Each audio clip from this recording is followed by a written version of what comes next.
부활하신 우리 주님의 마지막 명령은 성령의 권능을 받아 예루살렘과 온 유대와 사마리아와 땅끝까지 이르러 주님의 증인되라 하신 말씀입니다. 우리에게 오해가 있어요. 증인되어라, 무슨 전도왕 되어라, 선교의 업적을 쌓아라, 일상생활은 포기하고 복음만 전해라 라는 무거운 짐으로 받아들입니다. 하나님의 일을 사람의 일로 생각해서 그런 것 같아요. 근데 사실 증인되라라는 뜻은 그리스도인이 되어라, 하나님의 사람이 되어라, 성도가 되어라, 제자가 되어라 라는 말과 다르지 않습니다. 우리가 지난주 나누었던 예루살렘 교회는 위대한 신앙의 교회죠. 교회 안에 문제가 생겼는데 남 탓하지 않고 자신부터 먼저 회개하고 하나님의 말씀을 제쳐놓고 있었습니다. 말씀으로 돌아와 교회가 하나 됩니다. 사람을 세웁니다. 나보다 어떻게 보면 인간적인 눈으로 보면 모자라 보이는데 높여줍니다. 세상에선 불가능한 하나됨이 교회에서 이루어졌죠. 그런데 그 예루살렘 교회도 어느 순간 증인된 삶을 멈춰버립니다. 유대 땅에서 멈췄어요.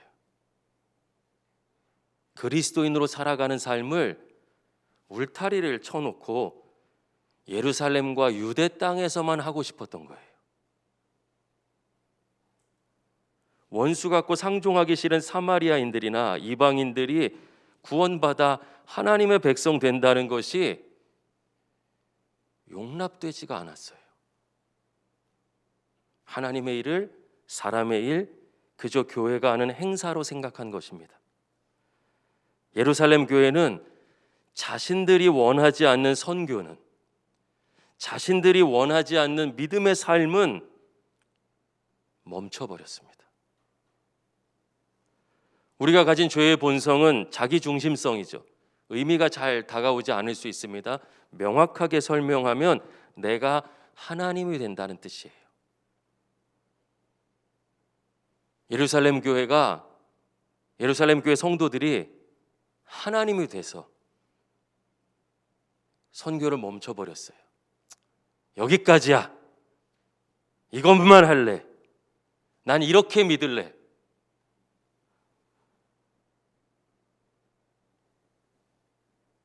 사람이 하나님의 일의 주인이 되어버리고 선교의 일의 주인이 되어버립니다. 여러분 보세요. 우리는 보이는 것만 판단하지만 보이지 않는 하나님께서, 영이신 하나님께서 역사하시기 시작하죠. 오늘 본문을 보면 스데반의 설교 이후, 스데반의 핍박과 순교 이후에 예루살렘 교회가 흩어집니다. 하나님께서 자기 울타리에 갇혀 있는 예루살렘 교회를 흩어버리셨어요. 예루살렘과 유다 땅에서만 복음을 증거하려고 하니까 그들의 삶을 아예 외국으로 보내버리셨어요. 근데 19절 말씀 보실까요? 같이 읽어보겠습니다. 시작. 그때에 스데반의 일로 일어난 환난으로 말미암아 흩어진 자들이 베니게와 구브로와 안디옥까지 이르러 유대인에게만 말씀을 전하는데, 아멘. 여기 보세요. 마지막에 유대인에게만 말씀을 전하는데, 깨달으라고 하나님께서 선교의 주인 되심을 가지고서 이들을 흩으셨는데 거기서도 유대인들에게만 복음을 전합니다. 여러분, 그렇게 보면 선교는 어디 외국만 나가서 아니면 다른 지역에 가서 하는 일이 아니죠. 외국에 가서도 내 생각에 멈춰 있으면 울타리 안에 있는 선교예요. 울타리 안에 있는 신앙입니다. 깨달으라고 보내셨는데 여전히 자신이 하나님이 되고 있습니다. 자기 고집대로 믿습니다. 그래서 결국 은혜의 촛대가 안디옥 교회로 옮겨지죠. 하나님은 이 말씀을 이들 흩으실 때도 그렇지만 정죄하시기 위해서 말씀하신 것이 아니에요. 아파하셔요. 이들이 자기 생각에 멈춰 있는 것을 아파하셔요. 내가 생각하는 신앙의 울타리를 쳐놓고 그거 왜 안 받아들이려고 하는 것은 하나님이 크심을 믿지 못하는 거죠. 내가 보는 만큼만 하나님인 걸 깨닫지 못해요. 그 울타리에 갇혀 있는 신앙을 하나님 얼마나 안타까워 하실까요? 하나님은 나를 꿈꾸고 계시고 기대하고 계시고 역사하시기 위해서 다 준비하셨는데 자기에게 갇혀 있어요.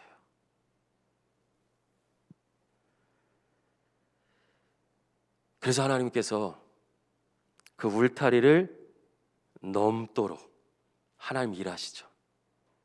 하나님께서 교회와 선교의 주인이시기 때문입니다. 20절 말씀 우리 한번 같이 읽어보겠습니다. 시작. 그 중에 구브로와 구레네 몇 사람이 안디옥에 이르러 헬라인에게도 말하여 주 예수를 전파하니. 아멘.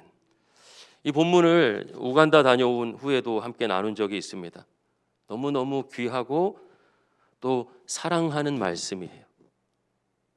이 말씀이, 이 작은 말씀이 얼마나 위대한 선교의 역사인지를 볼 수 있어야 됩니다. 드디어 복음이 유다와 사마리아를 넘어서 이방 땅으로 옮겨지고 있습니다. 하나님께서 울타리를 넘겨버리셨어요.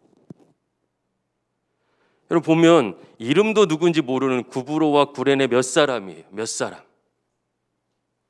Some people. 이름도 적혀 있잖아요. 그런데 그들이 하나님의 주인 되심을 인정하고 헬라 사람에게도, 그리스 사람에게도, 이방인에게도 예수 그리스도가 구원자여 주인이심을 전합니다. 그랬더니 수많은 사람들이 믿고 주님께 돌아오죠. 여기서부터 안디옥 교회가 출발하는 것입니다. 그리고 시간이 지나 교회로 성장하면서 여러분 그때부터 주의 제자들을 그리스도인이라 부르기 시작합니다. 예루살렘 교회에서 일어난 일이 아니었어요. 이방 땅의 자그마한 교회, 개척된 지 얼마 안 된 교회 성도들, 그 몇 사람을 통해서 세상이 저 사람들은 그리스도이냐,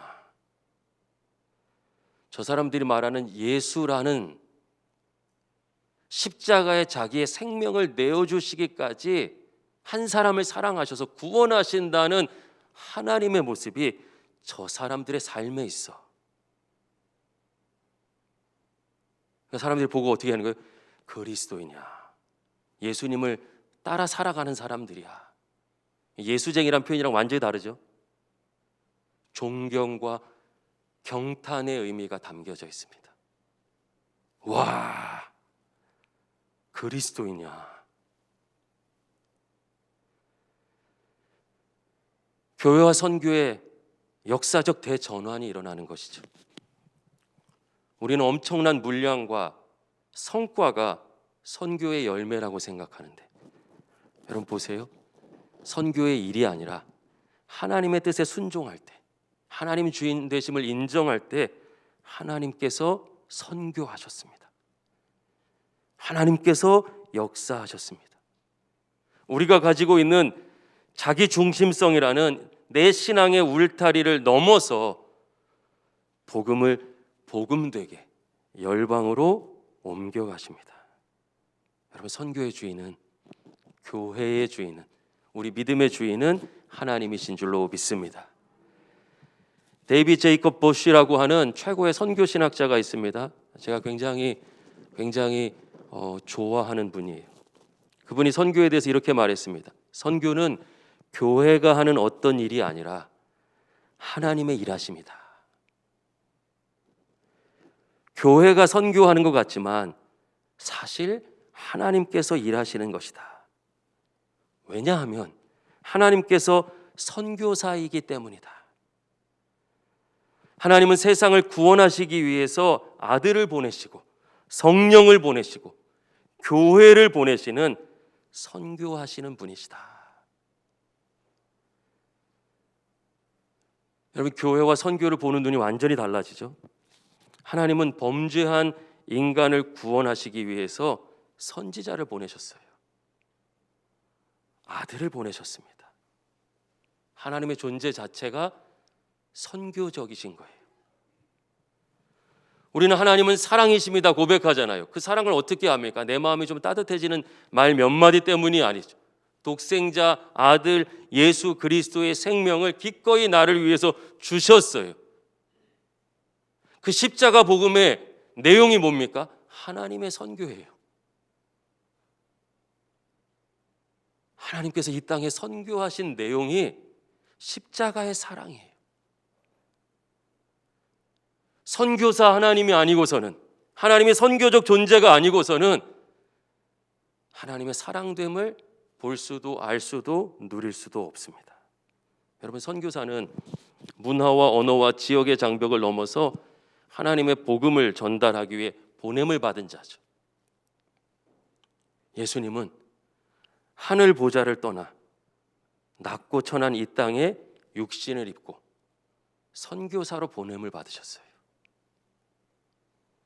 그리고 이 땅에 하나님이신 그분이 죄의 종인 우리와 똑같이 입고 먹고 사시면서 생명의 복음을 전하십니다. 말만 하신 게 아니잖아요. 예수 그리스도의 말씀이 왜 위대합니까? 하나님 되심이 드러나는 거예요. 삶을 통해서 사랑하라 말씀하셨고 삶으로 사랑을 증명하셨어요. 사랑하는 여러분, 하나님이 선교의 주인이십니다. 하나님은 이제 성령의 능력을 우리에게 주셔서 우리를, 교회를 세상으로 보내시죠. 하나님이 주인 되시는 선교의 사명을 위해서 우리를 보내십니다. 오늘 본문의 안디옥 교회의 시작이에요. 안디옥 교회는 선교를 일로 하지 않았습니다. 프로그램과 행사를 한 것이 아니에요. 1년에 몇 차례 참여하는 그런 선교가 아니었습니다. 삶으로 살았어요. 어떻게 할 수 있냐고요? 세상이 그들을 그리스도이나 불렀기 때문에 알 수 있습니다. 그들이 살아가는 삶이, 사람을 만날 때 보여준 사랑이 정말 하나님의 말씀대로 사람을 같이 돌보고 섬기고 희생하고 누군가를 높인 결과 세상 사람들이 보고 이야, 진짜 예수님 닮았네. 이 사람들을 보니까 예수님이 계신 게 분명하네. 십자가 복음을 삶으로 보고 세상이 바뀌기 시작합니다. 오늘날 교회는 어떻습니까? 여러분, 세상이 콕 집어서 얘기해요. 예수님은 좋은데 교회는 싫대요. 이유는 한 가지입니다.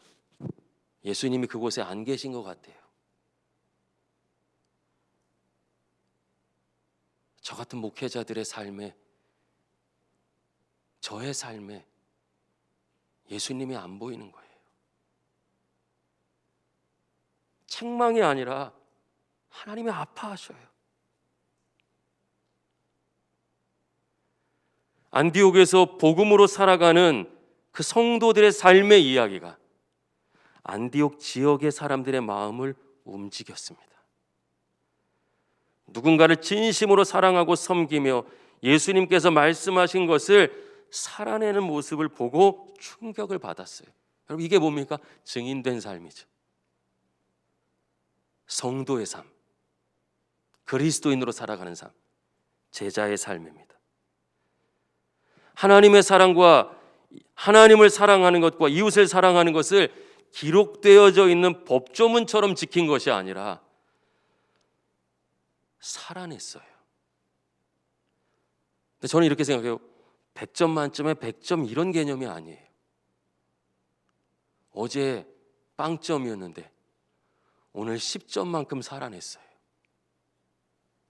거기에 성령의 기름을 부으셔서 하나님이 일하시는 거죠. 어제 15점이었는데 20점 되게 하시고 때로는 30점이다가 15점으로 내려가도 중심에 하나님 계심을 보고 씨름하는 안디옥 교회 성도들의 진심을 본 거죠.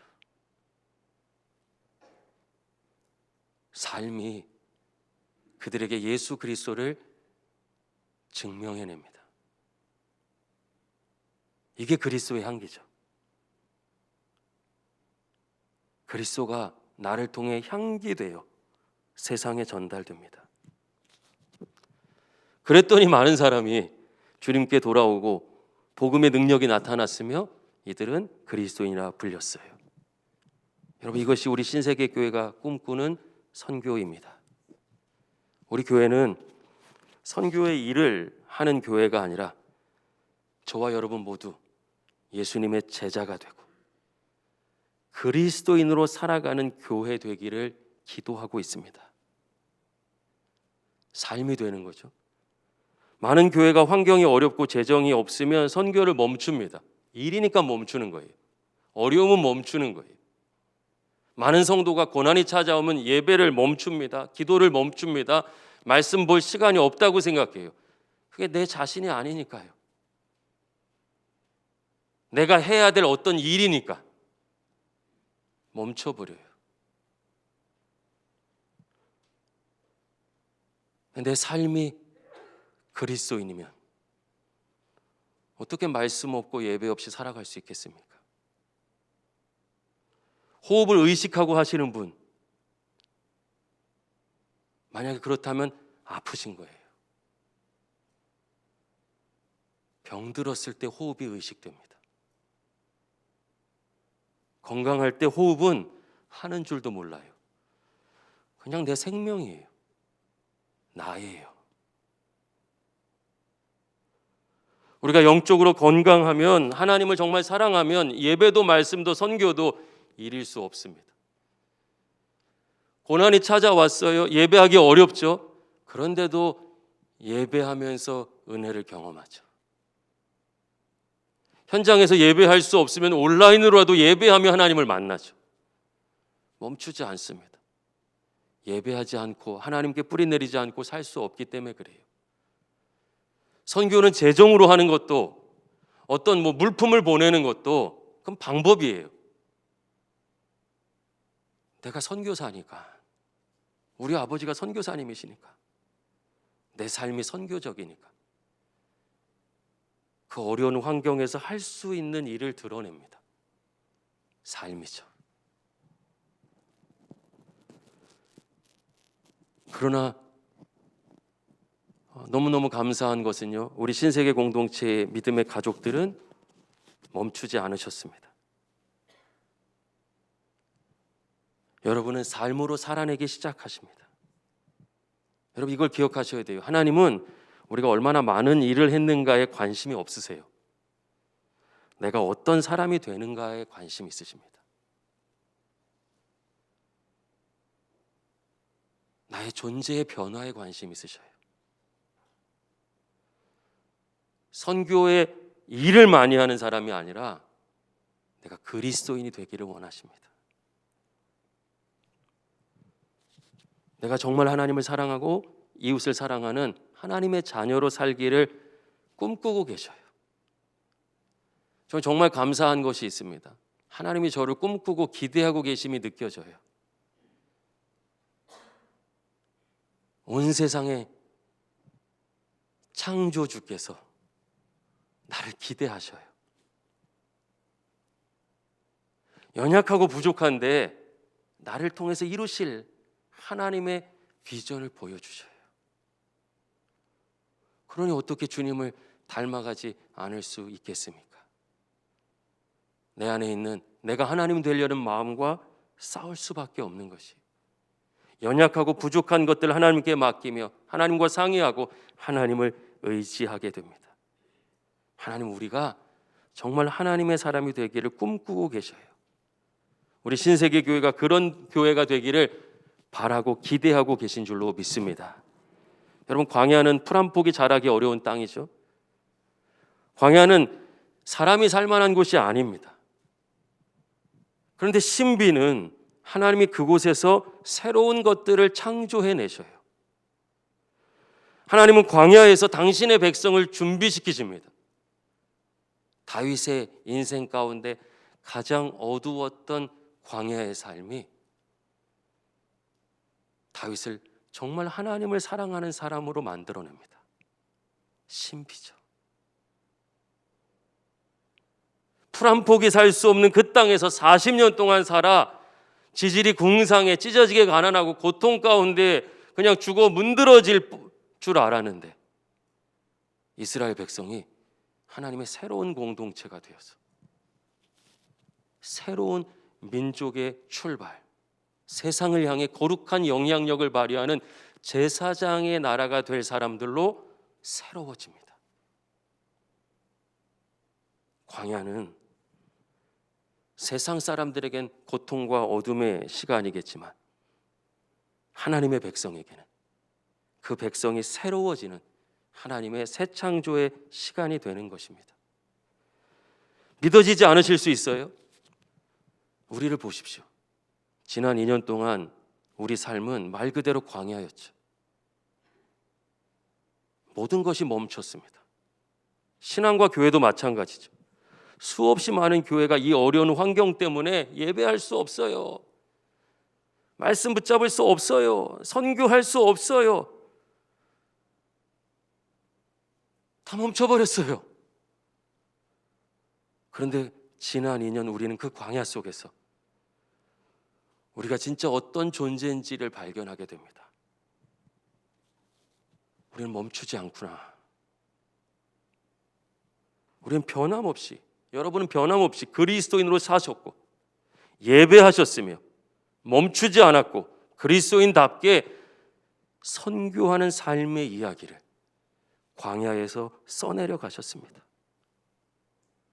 모든 것이 멈춰버리고 생명이 살 수 없는 그 어둠의 시간 속에서 우리는 오히려 그리스도인으로 새로워졌어요. 제가 요즘 어디 가서 목사님들 만나면 그런 얘기를 합니다. 지난 2년이 참 모이기 어려웠는데 우리 교회 오이코스는 제가 부임한 이래 최고로 준비되어 있습니다.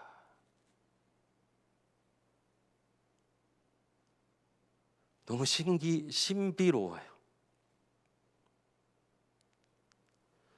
제가 말씀 묵상 굉장히 강조하는 목회자인데 편안했던 때가 아니라 이 코로나19의 광야 시간을 통해 우리 교회 말씀의 반석 위에 세워진 분들이 더 많아졌습니다. 여러분, 사람의 일이면 이렇게 될 수가 없죠. 어둠 속에서도 일하시는 하나님의 역사가 우리의 삶을 통해 드러난 것입니다. 하나님은 광야에서 우리를 성장시켜 새롭게 하시는 하나님이셔요. 여러분, 우리 교회는 선교하는 교회입니다. 그렇죠? 예. 그러나 얼마나 많은 헌금과 일을 했는가를 말씀드리려는 것이 아닙니다. 저는 우리 교회가 얼마나 바뀌었는지를 나누고 싶어요. 여러분은 이미 자기만 아는 신앙을 벗어나고 계셔요. 나도 어려운데 다른 이들을 생각하고 계십니다. 그걸 성경에서 오늘 뭐라고 그래요? 그리스도인이라고 그래요. 우린 그리스도인이 되어가고 있습니다. 완벽하다는 뜻이 아니에요. 어제보다 오늘 더 그리스도에게 가까워졌다는 뜻이에요. 그리스도인답게 누군가에게 축복의 통로가 되었고 우리의 삶이 예수 그리스도의 십자가를 닮아가고 있습니다. 우리 삶의 이야기가 다른 사람에게 영향력을 미치고 감동이 되고 있습니다. 나의 시간, 나의 물질, 나의 삶의 주인이 하나님 되심을 인정하며 우린 그리스도인으로 살아왔습니다. 여러분, 우리 삶의 중심이 바뀐 거예요. 구갈동과 신갈동에서 어쩌면 한 번도 가보지 않은 진천, 군산, 순창, 나주, 고성, 롱아일랜드의 그 어려운 동역교회들과 필리핀, 캄보디아, 인도, 이스라엘, 우간다를 향해서 우린 지난 2년 광야 같은 어둠의 순간에도 십자가 사랑 이야기를 써내려갔습니다. 일을 한 게 아니라 살았어요. 믿음의 삶으로. 우리 삶의 이야기가 그리스도의 향기가 되어 누군가에게는 하나님이 살아계심을 증거하는 복음의 증거가 되었고, 누군가에게는 아픔 가운데 도움의 손길이 되었고, 또 다른 누군가에겐 외로움 가운데 위로와 격려가 되었습니다. 일을 한 게 아니라 우리가 살아온 과정이. 할렐루야. 딱 보니까 한 60% 정도만 믿으시고 40%는 긴가민가 하신 것 같아서 제가 2021년 동안 여러분이 살아낸 선교적 삶의 이야기를 영상을 통해서 한번 보여드리겠습니다. 함께 보겠습니다. 날 정결케 하고 주보혈 날 자유케 하니 주 앞에 나 예배하는 이 시간 나의 모든 것을 주께 드리네. 주의 손 날 위에 지키셨고 주의 발 날 위에 박히셨으니 이제는 내가 사는 것이 아니요 오직 주를 위해 사는 것이라.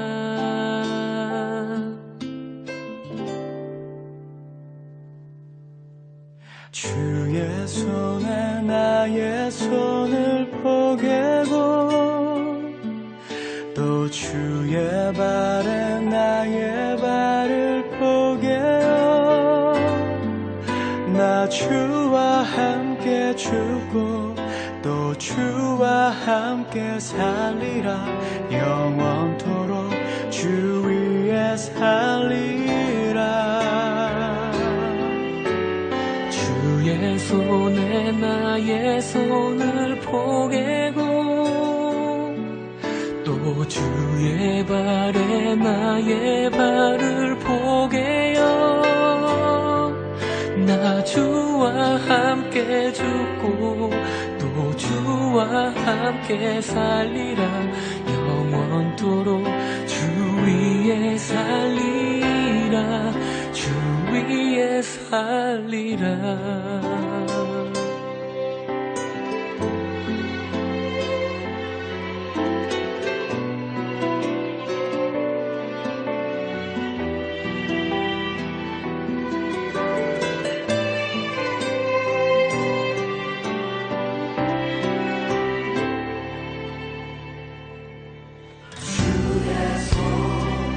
날 위해 지키셨고 주의 발 날 위해 박히셨으니. 올해도 우리 생명나무교회가 이 땅에 온 이주민들을 주님께 인도하고 또 그들의 친구가 되는 일에 열심을 다하겠습니다. 사랑하는 신세계교회 성도 여러분, 반갑습니다. 성령께서 우리 신세계교회를 또한 사랑해 주셔서 땅끝까지 복음이 전파되는 놀라운 역사에 있기를 소망합니다. 생명의 떡이신 우리 예수님을 통해 우리 신세계교회 가족 여러분들이 해외 순회 선교를 위해서 더 많이 애써주시고 또 하나님의 말씀을 증언할 수 있도록 반드시 기도 부탁드립니다. 할렐루야! 여러분들의 기도와 그리고 물질적 선교적 지원이 저희 교회를 참 따뜻하게 만들고 있습니다. 감사드리고 언제나 여러분들을 위해서 기도하겠습니다. 성도님들의 1초의 기도, 1원의 선교비, 잠깐 참여한 봉사의 시간일지라도 그 사랑은 결코 작지 않습니다. 그 사랑은 놀라운 선한 힘과 파장을 일으킵니다. 성도님들의 그 1초가 세상을 구원하고 교회를 구원하고 나와 가정을 구원하게 될 줄 믿습니다. 안녕하세요. 신세계 교회 성도님들이 우리 사랑교회를 응원해주시고 기도해주신 덕분에 우리 사랑교회가 뚝뚝 자라나고 있어요. 저희도 신세계 교회 성도님 분들을 위해 기도하고 응원할게요. 코로나로 인해 모든 것이 움츠러들고 정지하고 있지만 하나님의 나라가 이 땅에 실현되는 예수 가족 공동체를 꿈꾸는 신세계교회는 역시 최고입니다. 우리 신세계교회의 사랑으로 우리 시리베나 교회와 그리고 온 성도님들이 잘 지내고 계시고요. 부족한 저를 위해서 계속 기도해 주시고 동역해 주시고 그리고 수고와 헌신을 아끼지 않아 주시는 우리 모든 신세계교회 성도 여러분들 너무나 사랑하고 축복합니다. 샬롬 샬롬. 이스라엘에서 안부 전해드립니다. 여전히 주님을 찬송하지 않는 메시아를 또 인정하지 않는 이 땅을 위해서 기도해 주시고 또 함께 해주시기를 다시 한번 부탁드립니다. 신세교회 성도님들의 간절한 기도와 섬김 때문에 큰 힘을 얻습니다. 빨리 만나뵐 수 있으면 좋겠습니다. 많이 그리웠습니다. 사랑합니다. May the grace of Jesus Christ and the love of God and the fellowship of the Holy Spirit be with you. 주의 손에 나의 손을 포개고 또 주의 발에 나의 발을 포개요.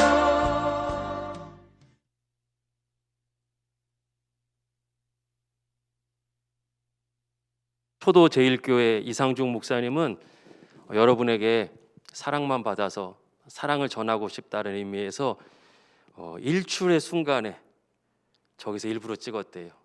별로 다시 한번 보세요. 그리고 캄보디아의 우리 크리스 아나벨리아 선교사님 가정에 새 생명이 태어났죠. 많은 분들이 함께 기도해 주셔서 그 현지에서도 이렇게 태어나 잘 자라고 있습니다. 여러분, 우리 교회는 선교하는 교회입니다. 선교의 일을 하고 업적을 쌓는 교회가 아니라 우리가 살아가는 삶이 선교적이 되기를 소망하는 교회입니다. 그래서 우리는 5가지의 선교 비전을 가지고 있어요. 첫 번째, 신세계교회의 선교는 하나님 중심의 선교입니다. 절대 우리가 앞서지 않고 사람의 일을 하지 않도록 우리는 말씀에 뿌리 내어 하나님이 기뻐하신 뜻을 향해 달려가려고 합니다. 두 번째, 신세계교회 선교는 모두가 함께하는 선교입니다. 3세대가 우리 어린아이부터 노년에 이르기까지 우리가 할 수 있는 것으로 기도와 물질과 헌신과 섬김과 몸으로 우리는 함께하는 선교를 꿈꿉니다.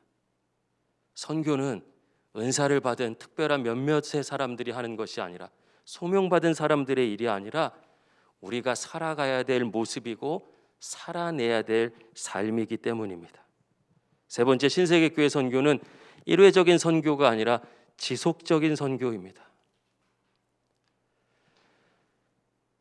선교를 하는 교회가 참 많았어요. 그런데 다 끊어져 버렸어요. 교회 부흥을 위해서, 아니면 다음 세대가 한번 다녀와서 가슴이 뜨거워지는 그 경험 때문에 본인들은 막 기뻤는데 선교지는 메말라 버렸어요. 우린 그런 선교가 아니라 지속적으로 끝까지 주님 다시 오실 때까지 순종하는 선교를 하려고 합니다. 네 번째, 신세계교회 선교는 우리가 원하는 선교가 아니라 현장이 요청하는 선교를 감당하려고 합니다. 굉장히 마음 아팠던 적이 많아요. 여러 선교지의 소식을 들으면서 교회에서는 단기 선교를 잘 준비해서 갔는데 선교사님은 힘들기만 하셨어요. 본인들만 좋고 그 과정과 삶이 그리스도를 드러내지 못했어요. 우리는 우리가 원하거나 업적이 아니라 선교사님들과 선교 현장이 요청하고 도울 수 있는 선교를, 그 하나님의 일을 순종하며 감당하려고 합니다. 마지막으로 신세계교회 선교는 하나님의 사람을 세우는 선교입니다. 말씀드렸죠. 하나님은 우리가 얼마나 많은 일을 했는가 관심이 없으세요. 왜요? 일은 하나님이 하실 수 있어요. 하나님이 완전하시기 때문에. 하나님은 우리가 변화되길 원하셔요. 우리가 예수 그리스도를 닮아가길 원하셔요. 우리가 하나님의 꿈을 품기를 원하셔요. 그래서 신세계교회 선교는 몇몇 사람의 선교가 아니라 계속해서 하나님의 사람을 세우는 선교입니다. 지난 6년간 여러분이 살아온 모습이고 우린 달라졌습니다. 우린 달라지고 있습니다. 우리 삶의 중심이 하나님이 되시기 때문이죠. 아직 남아있는 내 신앙의 한계와 울타리를 넘어서서 저와 여러분의 삶이 그리스도의 향기가 되는, 그리스도를 증언하는 모습이 되기를 예수님의 이름으로 간절히 축원합니다.